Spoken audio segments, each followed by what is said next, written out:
We were going to have someone bring up a reproduction Game Boy Advance cart, so he didn't bring it. But we have another. You have it? We have something that's almost a reproduction, but it's not. So, yeah, this is actually something I brought up to the Retrogame Roadshow that they had at PAX East last year. No! It's Pokeballs. Testing. Oh, yeah. So Jaws, LJN, So I- 1988 game, 87. I offered Billy $100 to buy this off of me Aye. from the Game It Chasers. works He now. wouldn't buy it. I don't know why, but it's a special version of Jaws. Very special version. Wow, look at that. What is this? This is one of definitely 3 known Earthbound for the NES prototypes. This is Mother 1. Never came out in, if you don't know the story. Mother 1, this is the prequel to Earthbound on the Super Nintendo. Never came out in America, but it was fully translated. It was a completed game. They were ready to make them, and they just didn't, because it was going to come out in '91. Super Nintendo came out. A lot of NES games got scrapped that went through a lot of production. Oh yeah, SimCity never came out for NES, was planned, for example. This was a time when RPGs in North America were a hard sell for Nintendo. They tried really hard with Final Fantasy and Dragon Warrior to get pushes. It didn't fully take. So by the time Earthbound came along, they were like, let's just not even bother with it. So this particular one was found in a garage sale in Connecticut, I believe, about 6 or 7 years ago, with another one just like it. What's that? Where were we? There was apparently a guy that worked for Nintendo who was having a garage sale. He had worked for Nintendo, and he had all sorts of swag to sell. He had Star Fox competition weekend cards, like 5 of them, and all sorts of crazy stuff. This has all been confirmed on the internet and everything. Slipping. So so the first prototype appeared in '98, and that's the ROM that, if anyone's played the ROM, that's what was downloaded and dumped and modified by Neo Demiforce, so that was playable on a emulator. But yeah, like I said, this is one of at least 3. I've heard telling there are perhaps more sitting in the bowels of Nintendo of America, unconfirmed, but you never know what they have in there. So was that a preview copy sent out to magazines? No, I don't believe. Or a test copy? I don't think they were sent out to magazines. And Nintendo Power ran a little bit on it, but I think that's Nintendo Power. They have inside access. This is probably just this is an actual prototype card. The way you know that is. He's going to show it real quick, but we're running out of time, Joe. I know you love Earthbound. He's going on for like 20 minutes on this. So you can tell just by the ROM board that it's not. Yeah, it's worthless. So these are programmable ROMs, so you can flash them with UV light and then rewrite whatever data you want on them. And, I will do that later. Don't worry. yeah. All prototype cartridges for the NES look very similar to this same type of board and the layouts. You see empty spaces for however much memory you need. So, value. Okay. Value. Value of prototypes in general are difficult. And it depends on several factors. Because there's so few of them. The main factor is, I guess, popularity, you'd call it. It's popularity of the game. The game. Is it a first party or third party game? Has the ROM been dumped? Right. Is it a game that's been released or not? That's a big part of it. Since this is a combination of all those things, popular game, first party game, it was never released, then that's like almost the highest you can get from any sort of prototype. And there's 3 to know. So a normal prototype, any garden variety prototype, For NES, probably go for more than 100. even down lower to 50. I mean, it's a nutty market, but 50, 100, 125. Yes, so Well, this this one is I different. bought for a little bit more than 1,000, just because. But having said that, now I bought this off of eBay a couple of years ago. Tisk. But having said that, I've had people offer me $2,000 for it already. At the drop of a hat. So that means you Yes. can probably get more if you shopped it around and Yeah, waited. I haven't been shopping it around.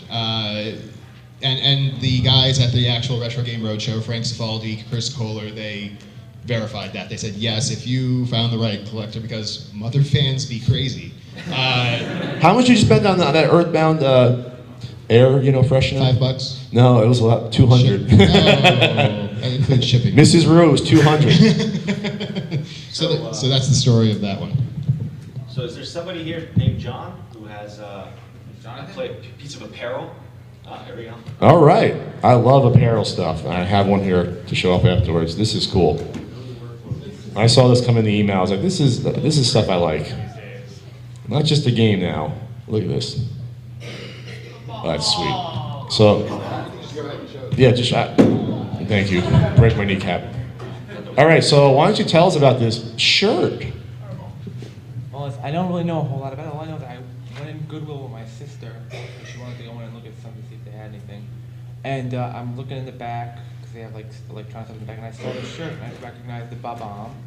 And I looked at it, I picked it up, and then I saw this tag on it. It says like it's like a limited edition, 1 of 1,000. I'm just. Yeah, that really popped when I heard that. Yeah. So this is a shirt. It was a commemorative shirt that came out in like '91, and yeah. So when I saw this was sent in a couple weeks ago, and when I first saw the shirt, something looks familiar about this.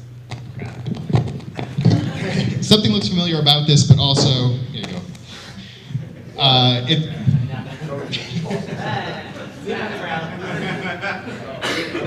Perfect. But also the fact that it's, hey, 1 of 1,000, that seems odd to just randomly come across that.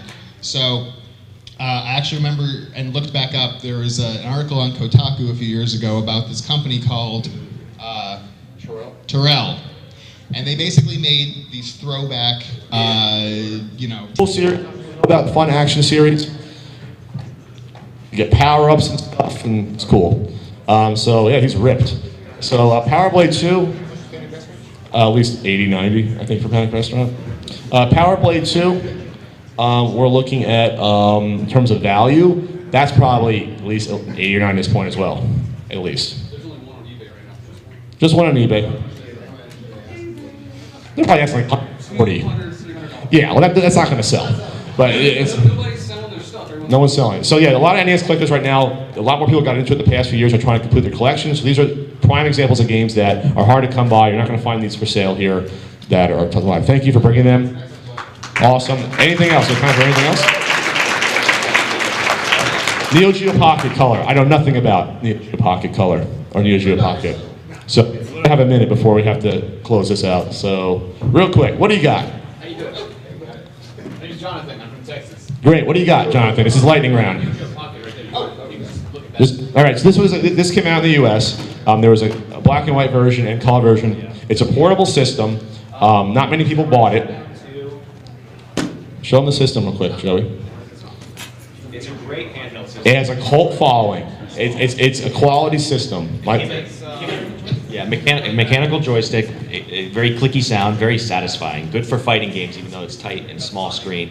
It came in a variety of different colors. Transparent. I have a transparent one. I think you have this one. Well, the initial one was monochrome, and then they did come out with a color version. And they did pour a lot of the Neo Geo games to it, Samurai Showdown 2 and stuff like that. But then they also get exclusive, like Capcom, getting Lens and stuff.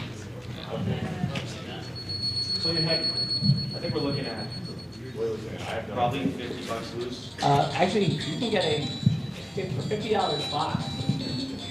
Really? $20. And little known, it actually had some connectivity. Is there a battery? They actually had a little bit of a deal going on. Well, cool item. You don't find them too often. They're not highly desirable, but some people really are into it. I got it Christmas last year in 2011 from my friend named James Tejas, and he had it for a long time. So Awesome. He knows that I love to collect games, so he gave it to me. Well, thank you very much for coming up. You are, because we're out of time. I'm sorry. You are done. we're out of time. One thing. Okay. Do you want to see Nintendo's first console, or do you want to see Sword Quest Waterworld? Let's do Waterworld, because that has a better story. Okay, so Atari had a contest. They had 3 games. They had Fire World, Earth World, and we're talking like 82 about. And then this was a 3rd game that came out within the series that they didn't produce that many of them. It's Waterworld, not the Costner film where he drinks his own urine. This is cool. There's not many of them out there. This one has, is that the the manual slash posters type thingy. And these go for loose, I want to say $200. If it was complete, you're looking at hundreds and hundreds more. Atari collectors are, if they find something in the box that's rare, they're nuts about it. So it's a cool item. This is one I probably want to own eventually. They did I love they did the DC comics in some of these. It's really nice. Thank you, Mike, very much for bringing it up. And he's not done. He's just going to rifle through this, no matter what. And This is Nintendo's first.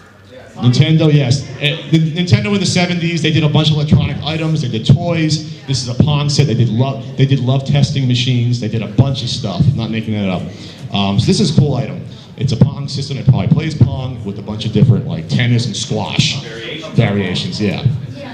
And there it is, Nintendo. Let's show that icon. 1977. Thank you very much. We have stuff to promote. Thank you for coming up. What we got going on tomorrow? At 11 a.m. tomorrow on stage 2, we have the Retroware TV band performing, and they are a nice band. They have stuff like the Battletoads medley they're doing, Street Fighter 2 Ken theme. Help me out here. Ninja Turtles 4 medley. Final Fantasy X. GoldenEye.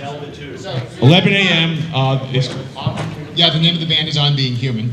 So 11 a.m. in the concert room. Come out and see it. You will not regret that. We also have the Retroware TV panel tomorrow at 2:30 p.m. We'll have almost everyone from the site up there, so you can come and ask crazy questions. We'll also have challenges. You can win fancy prizes by challenging us. And actually, right now, we're supposed to have an autograph session right now somewhere. So I guess the 4 of us will be there. So We'll sign your stuff. We'll sign stuff. We'll make it less valuable. Thanks for coming out, guys. Retrogame, Roadshow, and we'll see you later.